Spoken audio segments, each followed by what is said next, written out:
नमस्कार दोस्तों, आशा करता हूँ आप सभी खुश होंगे। तो दोस्तों, मैं आज आपके लिए साहस और एडवेंचर से भरी एक ऐसी कहानी लेकर आया हूँ जो आपके रोंगटे खड़े कर देगी, आपको रोमांच की एक नई दुनिया में लेकर चले जाएगी और साथ ही साथ आपको दोस्ती और भरोसे से जुड़ी एक नई दुनिया का भी एहसास कराएगी। तो चलिए दोस्तों, शुरू करते हैं आज की मूवी का एक्सप्लेनेशन, जिसका नाम है अल्फा।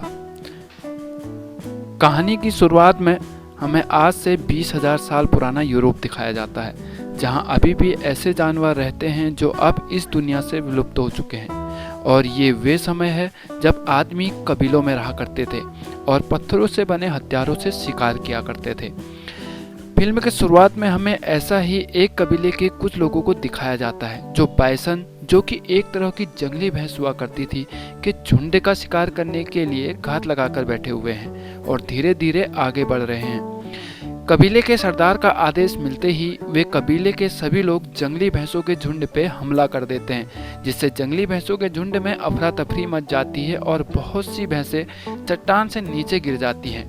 परंतु तभी एक जंगली भैंस कबीले के एक जवान लड़के, जिसका नाम एडा है, उस पे हमला कर देती है, जिससे वह जवान लड़का घबरा जाता है। वह लड़का इस हमले में घायल हो जाता है और साथ ही साथ वह उस भैंस के सींगों में फंस जाता है और वह भैंस उसे लेकर चट्टान के सिरे की तरफ भागना स्टार्ट कर देती है, जहां उस कबीले का सरदार उस भैंस में भाले से हमला करता है। पर तब तक वह भैंस उस लड़के को चट्टान से नीचे फेंक चुकी होती है। ये सीन रुक जाता है और हमें इस सीन के बाद इस सीन से 7 दिन पहले का एक सीन दिखाया जाता है, और जहां पर हमें दिखाया जाता है कि जहां शिकार की तैयारी चल रही होती है और हमें पता चलता है कि वह लड़का जिस पे भैंस ने हमला किया होता है वह कबीले के सरदार का बेटा है और वह पहली बार शिकार करने आया हुआ है। उसे पहली बार शिकार करने के लिए चुना गया होता है, जहां उसे अपने आप को साबित करना होता है कि वह एक बेहतर शिकारी है।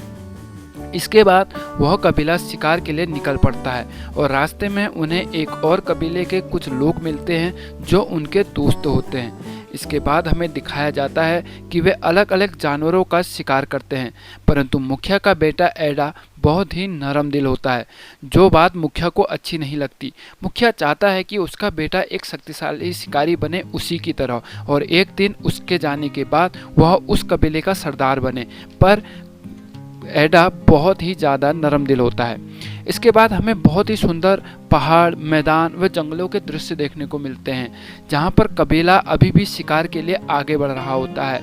और यह कबीला कई महीनों के लंबे सफ़र और कई मैदान, नदी और पहाड़ पार करके शिकार की उस जगहों पर पहुंच चुका है जहां से इस मूवी की शुरुआत हुई थी। और हमें मूवी के स्टार्टिंग का सीन फिर से दिखाया जाता है, जहां एडा उस चट्टान से नीचे गिर गया है और उसके पिता उसे बचाना चाहते हैं, पर वह ऐसा नहीं कर सकते क्योंकि चट्टान बहुत गहरी और खतरनाक है।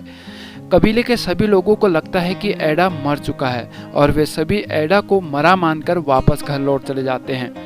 लेकिन अगले सीन में हमें पता चलता है कि एडा मरा नहीं होता, वो चट्टान के एक पत्थर में फंस गया होता है और सिर पे बेहोश हुआ होता है। लेकिन अब वह और ज़्यादा मुसीबत में होता है, क्योंकि वह उस खड़ी चट्टान के बीच में फंसा होता है, जहां वह ना तो ऊपर जा सकता है और ना ही नीचे। तभी तेज बारिश होना शुरू हो जाती है और एडा उस चट्टान से फिसलकर नदी में जा गिरता है और बेहोश हो जाता है। फिर हमें पता चलता है कि एडा को उस तेज नदी के किनारे पे लाकर छोड़ दिया होता है, जहां एडा का एक पैर टूट चुका होता है, परंतु एडा पत्थरों के बीच अपना टूटा पैर फंसा के उसे ठीक कर देता है और उस पैर पे लकड़ी बांधकर अपने को चलने लायक बना देता है। फिर एडा को पता चलता है कि उसके लोग उसे छोड़कर जा चुके हैं और वह अब अकेला है। फिर एडा निर्णय करता है कि वह खुद ही अपने घर की खोज में निकलेगा, परंतु रास्ते पे एक भेड़ियों का झुंड एडा पर हमला कर देता है, जिनसे बचने के लिए एडा एक पेड़ पर चढ़ जाता है। पर पेड़ पर चढ़ने से पहले एडा एक भेड़िए को घायल कर देता है और हमें पता चलता है कि उस घायल भेड़िए को भी उसका झुंड छोड़कर चला गया है। अब एडा और भेड़िया दोनों अकेले हैं और घायल हैं। एडा उस घायल भेड़िए को जान से मारने की कोशिश करता है पर नहीं मार पाता, क्योंकि वह एक बहुत ही नरम दिल का लड़का होता है। एडा फैसला करता है कि वह इस जख्मी पड़े भेड़िए की मदद करेगा। फिर वह उस भेड़िए को अपनी गोद में उठाकर आगे बढ़ जाता है और एडा को पता चलता है कि यह एक मादा भेड़िया है। इस मादा भेड़िया का नाम वह एल्फा रखता है। अब दोनों ही अकेले हैं और घायल होते हैं और समझ जाते हैं कि उन्हें एक दूसरे की मदद चाहिए। इसलिए एडा एल्फा को लेकर एक सुरक्षित गुफा में आ जाता है, जहां एडा और एल्फा की हालत खराब होती है क्योंकि दोनों को चोटें लगी हैं। अपनी चोटों को ठीक करने के लिए एडा जड़ी बूटियां ढूंढता है और अपने पैर पर लगाता है। वह एल्फा की भी मदद करना चाहता है, पर एल्फा एडा को अपने पास नहीं आने देती। परंतु एडा हार नहीं मानता और एल्फा को पानी देता है और उस घाव की देखभाल करता है, जिससे एडा और एल्फा ठीक होने लगते हैं और दोनों के बीच दोस्ती होने लगती है। एडा शिकार करके लाता है, पर एल्फा उस शिकार को छीनना चाहती है, पर एडा उसे ऐसा नहीं करने देता और वह एल्फा को एक दूसरे की मदद करना सिखाता है। कुछ समय बीतने के बाद एडा और एल्फा दोनों की हालत ठीक हो जाती है और अब एडा फैसला करता है कि वह वापस अपने घर को ढूंढने का सफ़र शुरू करेगा, क्योंकि जल्द ही ठंड शुरू हो जाएगी और बहुत ज़्यादा बर्फबारी होने लगेगी और उस ठंड में घर का सफ़र बहुत मुश्किल हो जाएगा। अब एडा अपने सफ़र पर निकल पड़ता है, जहां वह एल्फा से वापस अपने झुंड में चले जाने को बोलता है, पर अब एल्फा एडा को अपना दोस्त मान चुकी होती है और वह एडा का पीछा करने लगती है। एडा एल्फा को भगाने की कोशिश भी करता है, पर एल्फा नहीं मानती और जहां एडा जाता है वहीं वह भी चले जाती है। तो एडा फैसला करता है कि वह एल्फा को भी अपने साथ ले जाएगा और दोनों का घर वापसी का सफ़र शुरू हो जाता है। पर वक्त बीतने के साथ साथ ठंड बढ़नी शुरू हो जाती है और सफ़र कठिन होता जाता है, परंतु एडा और एल्फा मिलकर शिकार करते हैं और एक दूसरे की मदद करते हैं, जिससे उनका सफ़र थोड़ा सा आसान हो जाता है और वक्त बीतने के साथ साथ उनकी दोस्ती भी गहरी होती जाती है। परंतु अब बर्फ़ पड़ने लगती है, जिससे सफ़र बहुत मुश्किल और ख़तरनाक होता है। फिर एक दिन एल्फा के झुंड के भेड़िए वापस आ जाते हैं एल्फा को लेने के लिए और एल्फा अपने झुंड के साथ वापस लौट जाती है और एडा इस सफ़र में अकेला रह जाता है।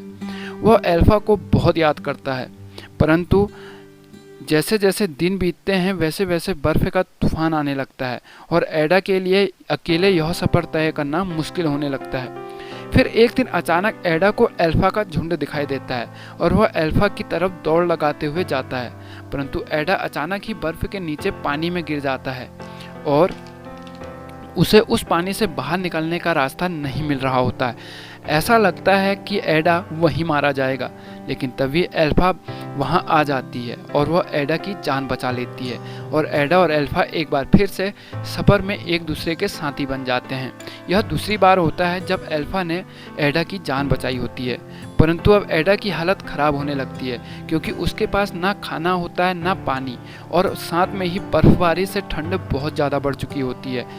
आगे सफ़र पे उसे एक आदमी मिलता है, परंतु वह भी ठंड से मर चुका होता है। एडा उसकी टेंट की तलाश लेता है, लेकिन उस आदमी के पास भी उसे कुछ नहीं मिलता। फिर एक दिन वे बर्फीले तूफान में फंस जाते हैं, जहां लगड़बग्गों का एक झुंड उनके पीछे पड़ जाता है।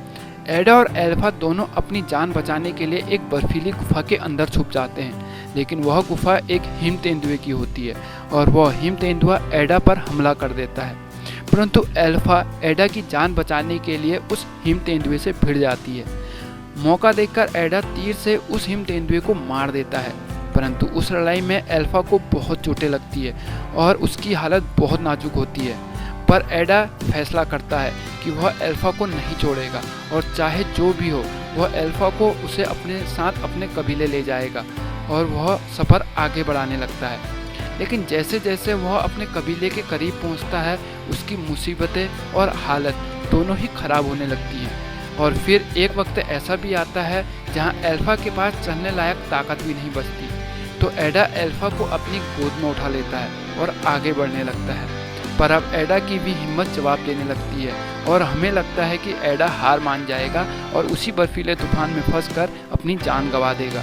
पर एडा को अपने पिता की बातें याद आती हैं, जहां उसके पिता उसे मजबूत बनने और बहादुर बनने के लिए कह रहे होते हैं। एक बार फिर से वह हिम्मत जुटाता है और उठ खड़ा होता है और अपना सफ़र शुरू कर देता है और आखिरकार वह अपना कबीला ढूंढ लेता है, जहां उसके पिता उसे देखकर बहुत ज़्यादा ही सरप्राइज हो जाते हैं और वह केड़ा को गले लगा लेते हैं। उन्होंने सोचा होता है कि कैडा मर चुका है, पर वह अपनी हिम्मत और अल्फा की सच्ची दोस्ती से जिंदा रहा और हर कठिनाइयों का सामना कर घर लौट आया है।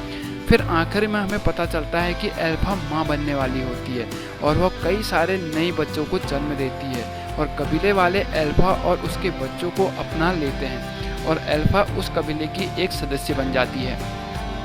और फिर हमें दिखाया जाता है कि अब कबीला शिकार में अकेला नहीं जाता, बल्कि अल्फा और उसके बच्चे भी शिकार में हिस्सा लेते हैं। और यहाँ हमें मनुष्यों और जानवरों के मध्य दोस्ती की अद्भुत नज़ारे देखने को मिलते हैं। दोस्तों, यह मूवी हमें यह बात सिखाती है कि अगर आपके पास सच्ची दोस्ती का भरोसा हो और हिम्मत हो, तो आप कैसी भी मुसीबत और कठिनाई का सामना आसानी से कर सकते हैं। आशा करता हूँ आपको यह एक्सप्लेनेशन पसंद आया होगा। चैनल को लाइक सब्सक्राइब करना ना भूलिएगा और मुझे कमेंट में ज़रूर नए सजेशन दीजिएगा कि मैं किन किन मूवियों को आपके लिए एक्सप्लेन कर सकता हूँ। तब तक के लिए मिलता हूँ आपसे अगले एक्सप्लेनेशन में।